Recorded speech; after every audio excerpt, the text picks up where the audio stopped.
Selamat pagi Bapak Ibu teman-teman semua dimanapun Anda berada, semoga dalam keadaan sehat dan tetap semangat. Bapak Ibu teman-teman, kembali lagi bersama saya Roni Simarmata. Pada video ini saya akan membahas mengenai 3 level asuransi.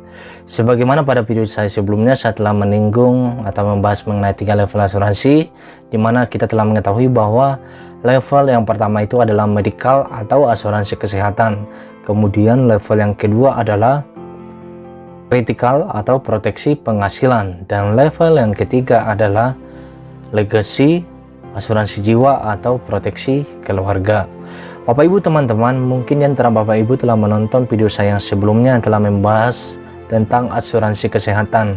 Nah, bila Bapak Ibu masih ada yang belum menonton video saya sebelumnya, Bapak Ibu bisa klik link yang telah kami buat pada kolom deskripsi supaya Bapak Ibu bisa memahami mengenai level yang pertama mengenai asuransi kesehatan. Nah, asuransi kesehatan yang kita beri program kartu hitam prudensial. Kartu ini adalah bermanfaat untuk memberikan manfaat perlindungan kesehatan sesuai tagihan, dimana bila Bapak Ibu terkena resiko dan rawat inap di rumah sakit, maka semua biaya-biaya medikal akan di-cover sesuai tagihan.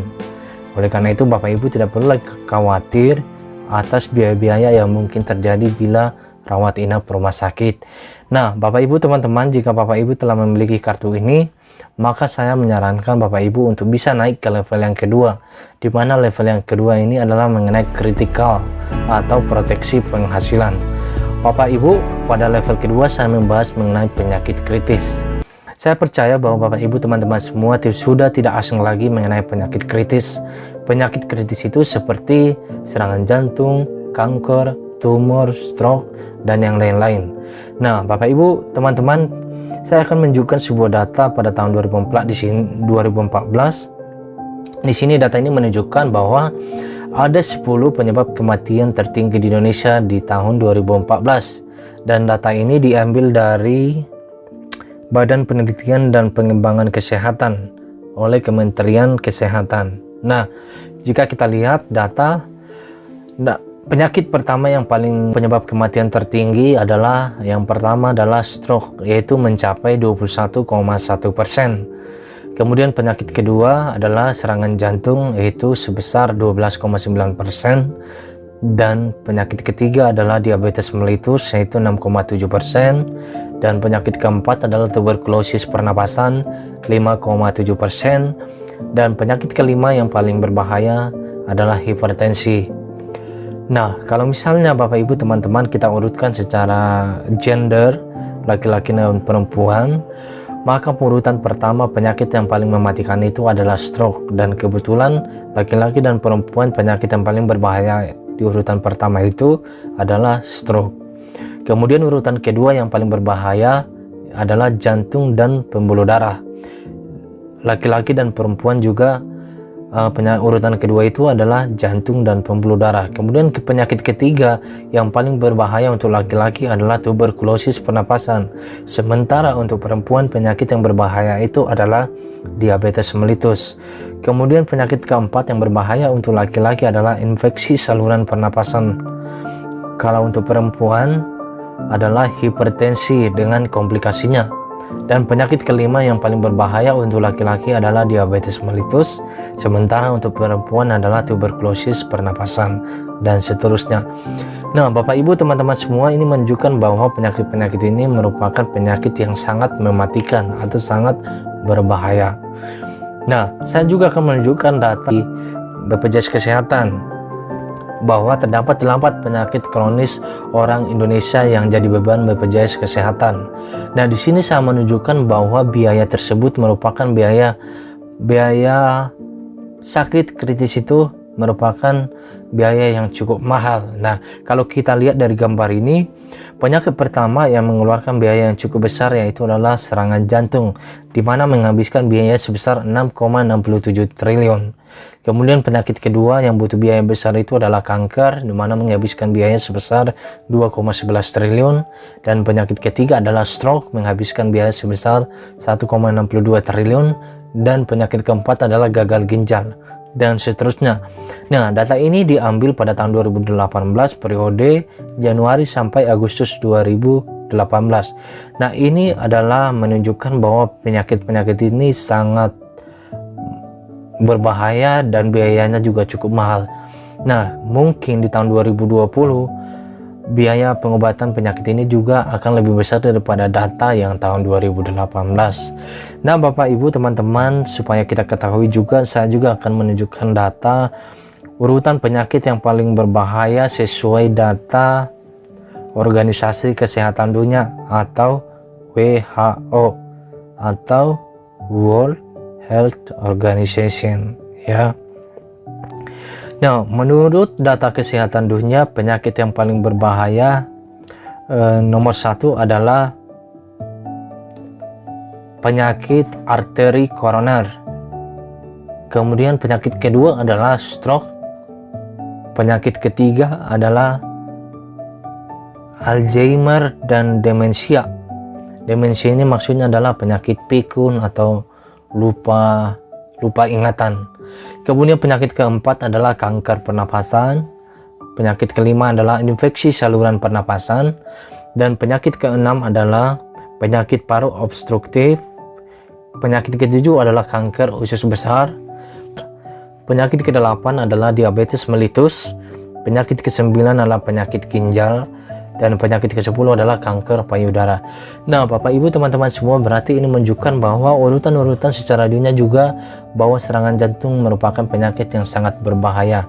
Oleh karena itu Bapak Ibu teman-teman semua, kita diharapkan untuk tetap bisa menjaga pola hidup sehat kita seperti berolahraga, pola makanan yang sehat, supaya kita bisa meminimalisasi terkena risiko-risiko penyakit seperti ini. Nah, Bapak Ibu teman-teman semua, seperti tadi saya menunjukkan data BPJS yang menunjukkan bahwa biaya pengobatan penyakit kritis itu sangat mahal. Nah, oleh karena itu saya mau mengajak Bapak Ibu teman-teman untuk melihat bahwa penyakit itu merupakan penyakit yang sangat berbahaya. Nah, mungkin ada di antara ibu dan teman-teman semua bertanya, nah, bukankah kita tadi sudah bahwa biaya-biaya tersebut sudah di cover oleh Black Card Prudential? Kalau misalnya sudah di cover oleh Black Card Prudential, ngapain lagi kita memiliki proteksi penghasilan? Bapak Ibu teman-teman semua, jika kita melihat jika ada seseorang yang terkena penyakit kritis, kita pasti melihat bahwa dia akan butuh biaya perawatan dan butuh waktu untuk pemulihan. Dan menurut WHO juga, bahwa orang yang terkena penyakit kritis ini butuh pemulihan, butuh waktu 3-5 tahun sampai akan sembuh total. Nah, di sini yang kita lihat adalah bukan biaya rumah sakit. Nah, namun kalau misalnya Bapak Ibu ada seseorang yang merupakan karyawan swasta, di mana dia ini adalah sebagai pencari nafkah keluarga dan merupakan tulang punggung keluarga, kalau misalnya dia terkena risiko ini, maka tentu dia akan berhenti bekerja dari perusahaannya, atau bila kondisinya tidak membaik dalam beberapa waktu tertentu, pasti perusahaan tertentu juga akan mengambil tindakan dan mungkin akan memberhentikan dia atau mempensiun dinikan dia. Karena kenapa? Karena kalau sudah sakit seperti itu, dia sudah tidak produktif, sudah tidak bisa lagi memberikan kontribusi. Namanya perusahaan pasti akan mencari pengganti untuk bisa menggantikan posisi kita, karena dia tidak mau menunggu kita, menunggu kesembuhan daripada kita. Nah, oleh karena itu, dengan adanya pemberhentian tersebut, dengan fokusnya kita ke perawatan, maka kita akan kehilangan penghasilan juga. Nah, Bapak Ibu teman-teman, mungkin sebelumnya penghasilan itu akan kita gunakan untuk biaya hidup, biaya pendidikan anak, dan juga biaya lain-lain. Nah, kalau misalnya penghasilan kita udah stop, kita akan dapat sumber dari mana lagi untuk biaya hidup dan biaya pendidikan? Tentu secara lambat laun mungkin kita akan menjual aset kita. Sedikit demi sedikit kita akan jual. Kalau misalnya ada mobil akan kita jual, bahkan rumah pun akan kita jual untuk biaya hidup kita. Atau bahkan mungkin kita akan melakukan atau kita akan meminjam uang kepada saudara atau pada pihak lain.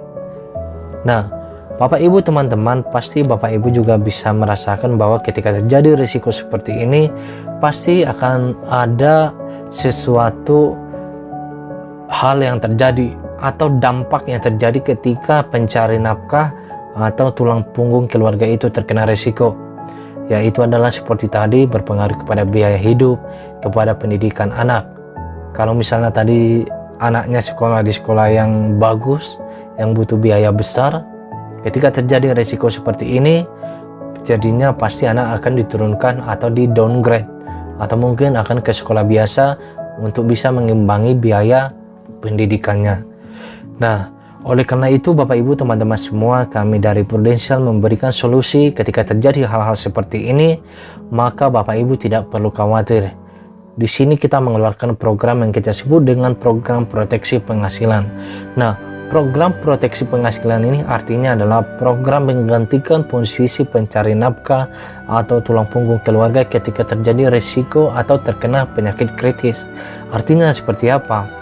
Contohnya, pencari nafkah itu punya penghasilan sebesar 20 juta per bulan. Ketika dia memiliki income 20 juta per bulan, tentu uang ini akan dia pakai untuk biaya hidup keluarga, biaya pendidikan anak, dan yang lain-lain. Nah, namun ketika dia berhenti bekerja, tentu uang ini sudah tidak ada. Dia akan mendapatkan sumber dari mana? Tentu tidak ada. Ketika tidak ada sumber itu, maka seperti tadi dia akan menjual asetnya lambat laun atau akan meminjam uang. Nah, peranan kita dari program proteksi penghasilan adalah kita akan menjamin atau menggantikan posisi dia untuk menghasilkan uang. Yang tadinya dia punya penghasilan sebesar 20 juta, maka kita dari Prudential akan mengeluarkan uang sebesar 20 juta per bulan untuk nasabah tersebut.